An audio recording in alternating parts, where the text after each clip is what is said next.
Bali yang terus bergerak, roda-roda ekonominya terus bergulir kencang, memberi kemakmuran pada masyarakatnya.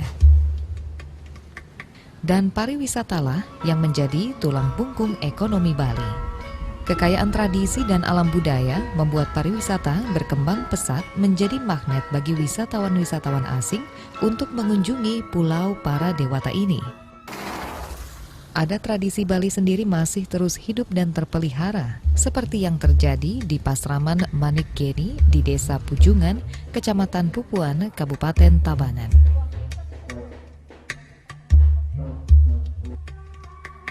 Semua orang dalam kompleks Pasraman sibuk mempersiapkan hajat ritual.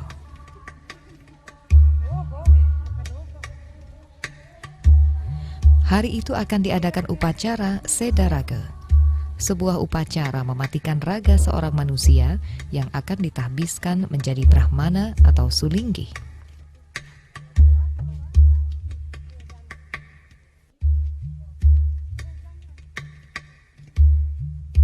Dalam upacara itu, calon Sulinggi juga akan dihidupkan kembali sebagai simbol kelahiran baru di dunia.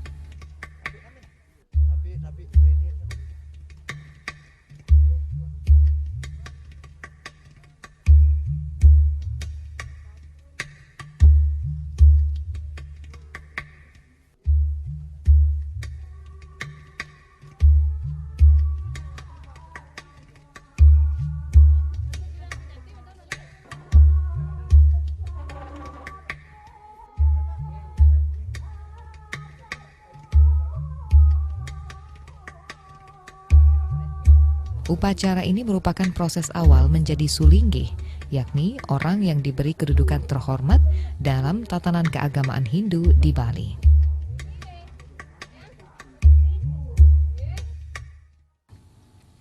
Adalah Putu Setia, seorang wartawan dan penulis yang hari itu akan ditahbiskan menjadi Sulinggi.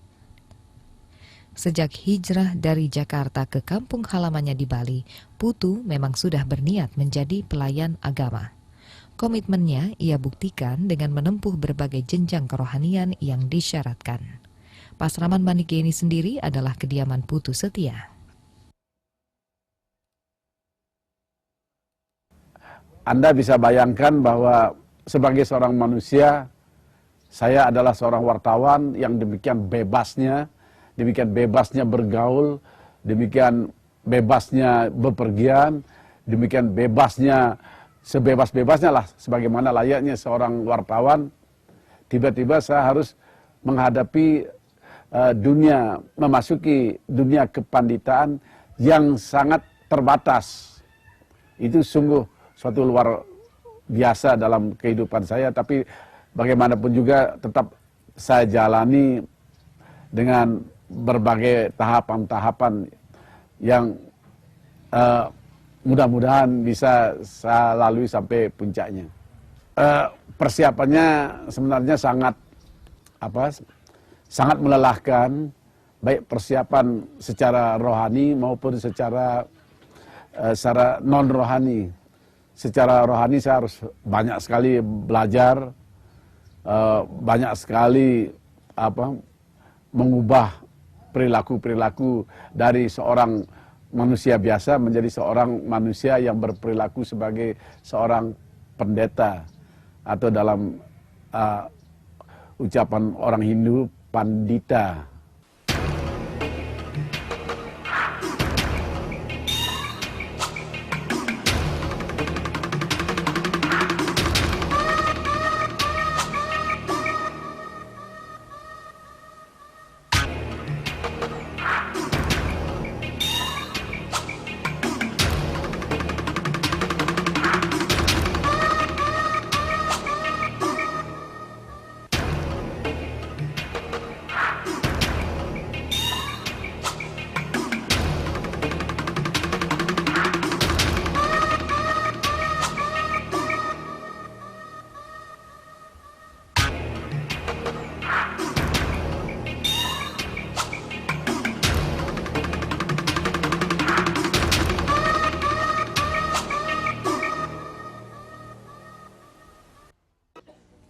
Kehadiran Putu Setia menjadi Sulinggi diharapkan membawa angin segar dalam kehidupan umat Hindu di Bali.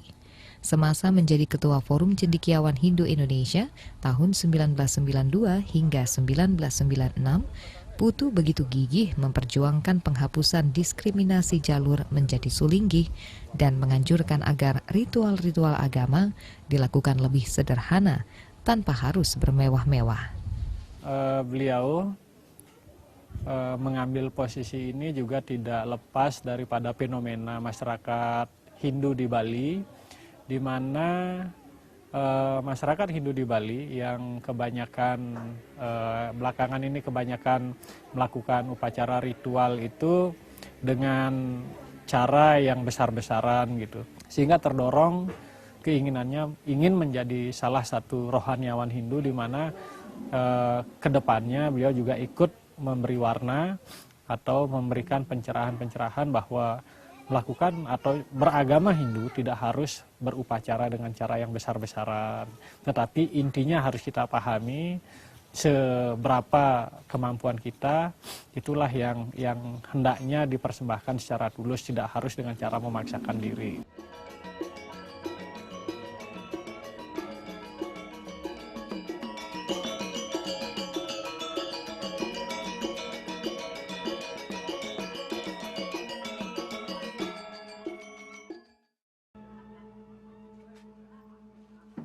Dan hari pun beranjak malam. Satu persatu para tamu mulai menapakkan kaki di Pasraman Wanikeni yang malam itu dibalut dinginnya hawa pegunungan Tabanan.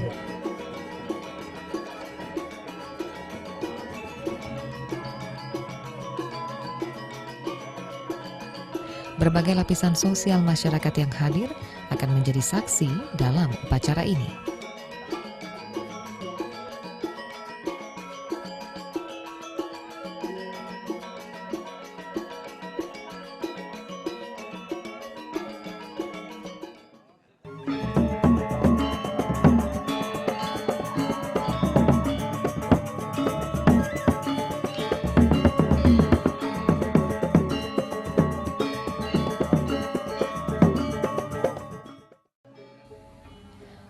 Tetabuhan gamelan dan tari-tarian mulai ditampilkan.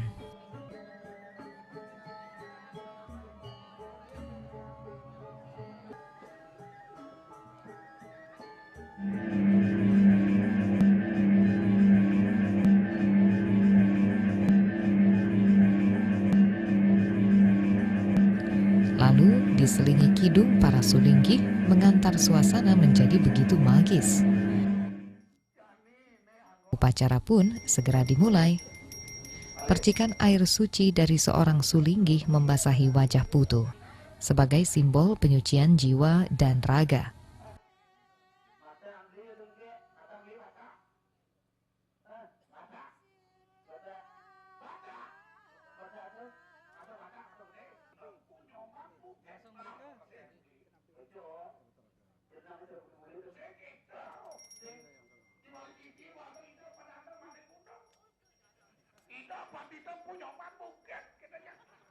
Kemudian Putu Setia bersama istri Nimade Sukamiti berjalan menuju belakang panggung upacara, tempat 3 pandita memimpin ritual malam itu.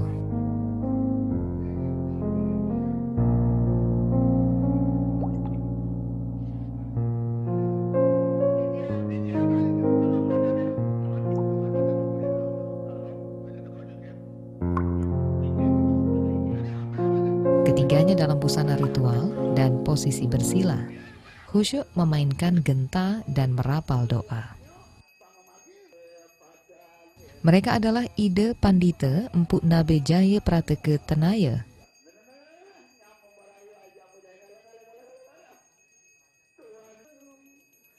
Ida Pandita Empu Nabe Darmika Tanaya,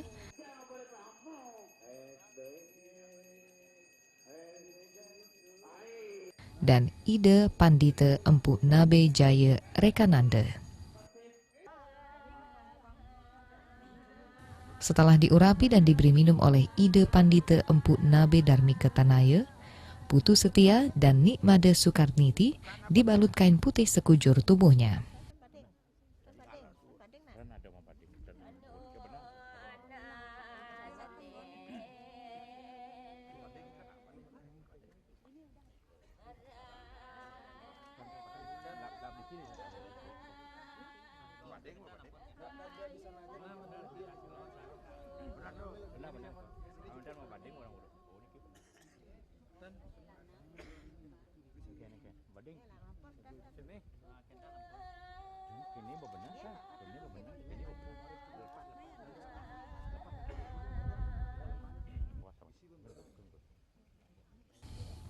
Ide Pandita Empu Naba Jaya Rekananda sebagai guru pembimbing Putu mengurapi pasangan itu dengan masing-masing semangkuk air, dan keduanya langsung lunglai.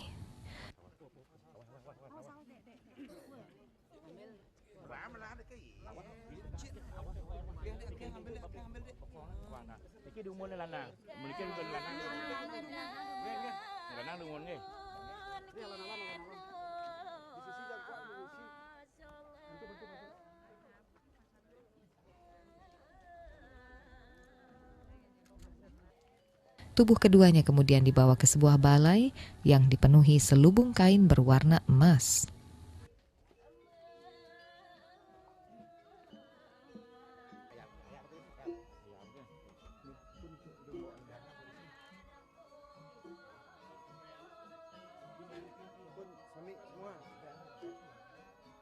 Saat itu jiwa keduanya dinyatakan sedang berkelana di luar raga mereka.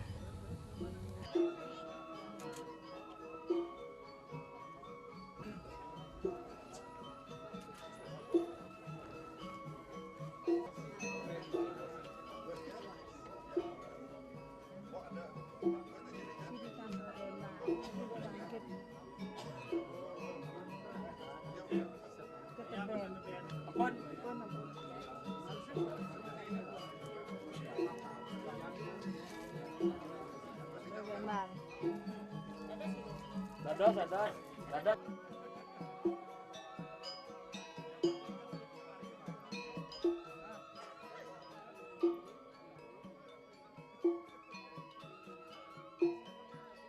Malam pun menjadi semakin dingin saat menunggu Putu dan sang istri dihidupkan kembali.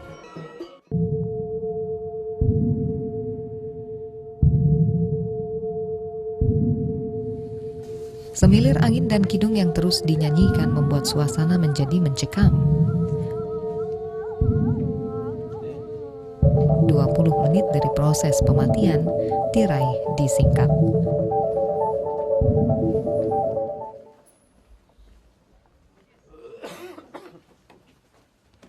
Seorang pandita memercikan air suci ke wajah Putu. Putu pun bangun perlahan. Begitu pula istrinya. Air muka mereka nampak belum sepenuhnya sadar.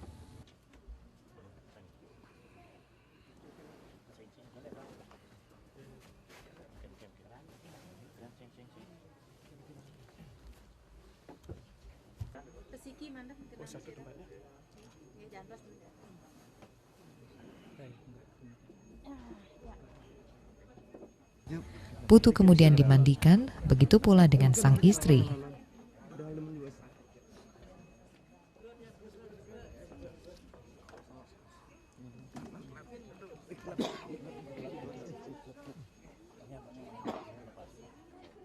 Keduanya lalu diberi pakaian kain putih yang dibelit-belitkan.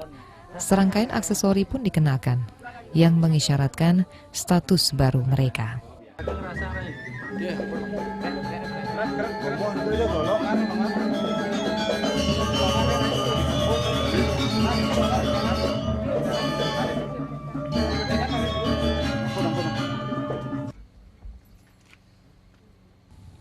Kemudian Empu Jaya Rekananda memberikan nama baru bagi Putu setia, yaitu Ide Pandita Empu Jaya Prema Ananda, dan istrinya Ide Pandita Empu Rai Istri Jaya Prema Ananda. Nama itu diberikan dari bisikan gaib kepada sang guru spiritual.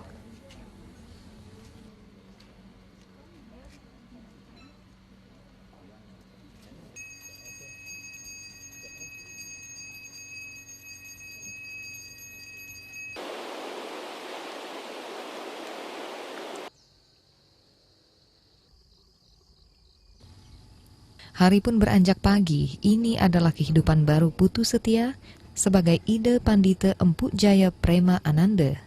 Sebagai Sulinggi, ia berhak memimpin dalam upacara keagamaan Hindu kecuali pengabenan.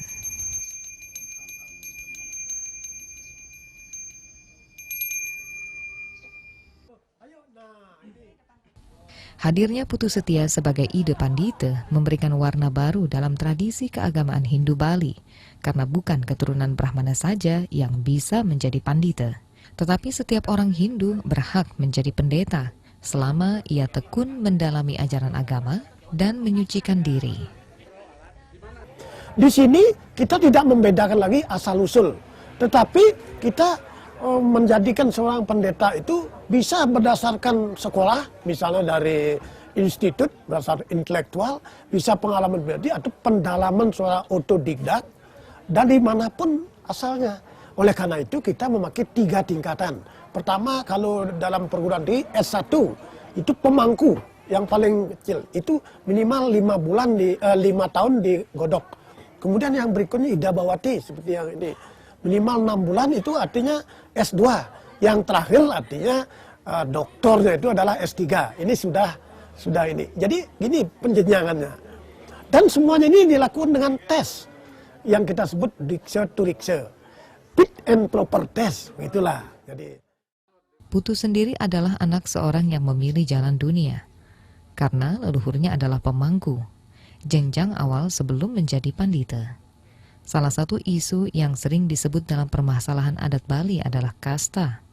Dalam kasus Putu, ia menjadi sulinggi bukan mengejar kasta, tetapi karena cita-cita. Niat untuk belajar kerohanian, niat itu harus diwujudkan dengan suatu belajar yang konsisten, bisa berguru kemana-mana. Tapi sebelum sampai pada hal berguru itu kita harus semacam diwisuda dulu. Kalau dalam bahasa Bali disebut mewinten. Winten sebagai namanya pemangku. Jadi proses pemangku itu dijalani terus-menerus sampai 3 tahun, di mana dalam proses itu kita belajar memimpin upacara, belajar membaca doa, dan belajar keseharian. Itu setelah melewati proses itu, dan kalau kita memang masih mantap meneruskan cita-cita itu, karena banyak sekali dalam proses itu orang, wah kok rasanya berat bener, cukup sampai di sini saja, cukup sampai pemangku saja. Itu banyak selalu melakukan.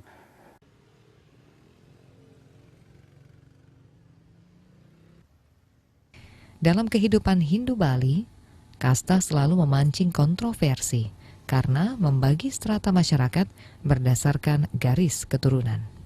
Hal yang menimbulkan diskriminasi dalam kehidupan Hindu Bali.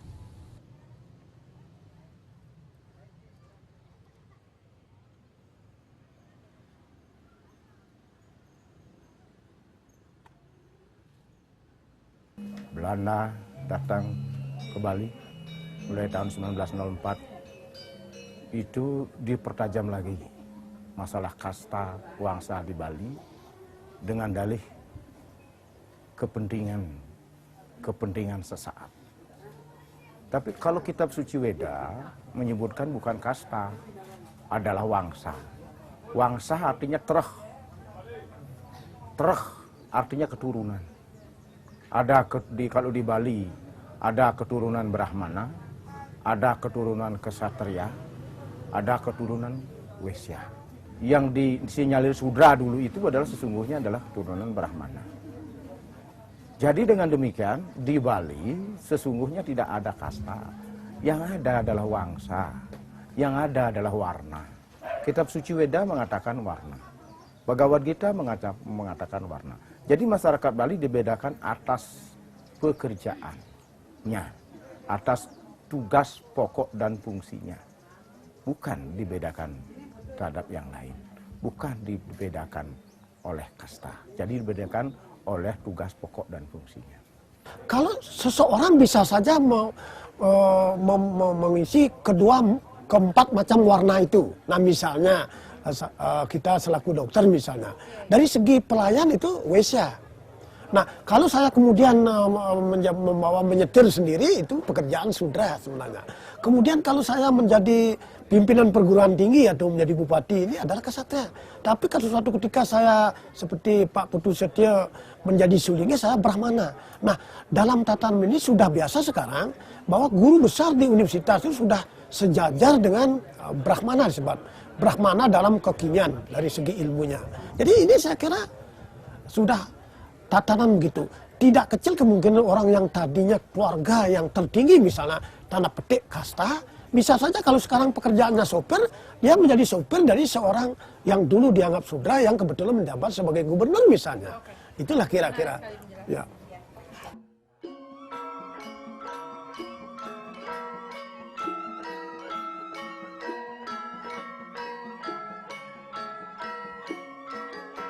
Putu Setia sekarang sudah menjadi sulinggi, ada tugas berat di pundaknya, menjaga Bali dengan roh dan budaya Hindu agar tidak digunakan untuk kepentingan yang menjauhkan dari nilai-nilai kemanusiaan, keadilan, dan kesetaraan.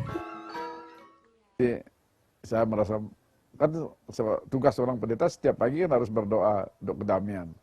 Artinya menyambut Sang Surya di timur, pendeta berdoa untuk kedamaian dunia. Ya bukan untuk kedamaian dirinya sendiri, kebanyakan bumi ini kedamaian dunia dan kedamaian lingkungan.